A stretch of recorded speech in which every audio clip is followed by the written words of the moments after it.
Assalamualaikum warahmatullahi wabarakatuh. Salam sejahtera bagi kita semua. Salam Om Swastiastu, Namo Buddhaya, salam kebajikan. Pada kesempatan ini, saya akan menjelaskan beberapa hal mengenai beberapa pandangan ahli hukum mengenai tentang pengertian dari hukum itu sendiri, dan juga saya akan menjelaskan alasan saya mengapa saya mengambil Fakultas Hukum Ilmu Prodi Ilmu Hukum sebagai jenjang pendidikan saya. Sebelum saya menjelaskannya, izinkan saya terlebih dahulu memperkenalkan diri saya. Perkenalkan, nama saya Fajar Francisco Sringringo. Saya berasal dari Provinsi Riau, Kabupaten Kota Dumai.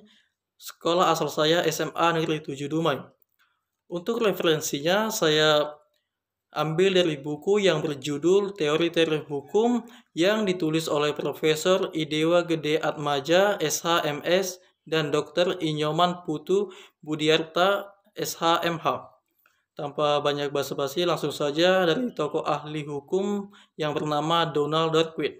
Menurut Donald Darwin, hukum merupakan ungkapan filosofi.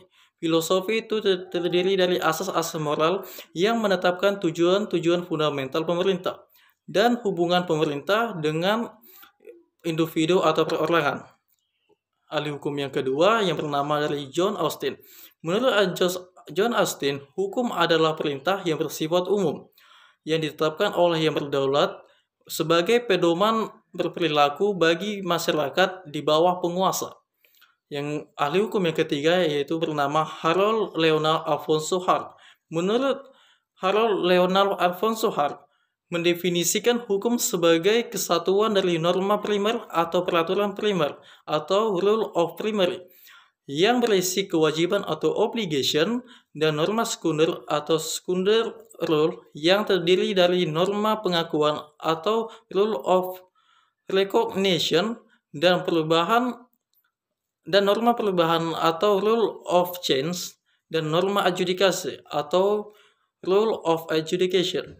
Itulah beberapa hal mengenai pengertian hukum itu sendiri dari beberapa ahli hukum. Nah, untuk alasan saya mengapa saya memilih Fakultas Hukum Ilmu Prodi Ilmu Hukum, karena menurut saya di Fakultas Hukum ini kita diajak bagaimana kita harus berpikir kritis, dan saya rasa saya memiliki dasar-dasar untuk berpikir kritis, dan juga untuk kedepannya alasan saya ingin menjadi seorang pengacara. Alasan saya menjadi seorang pengacara karena saya ingin membantu orang-orang yang membutuhkan perlindungan hukum.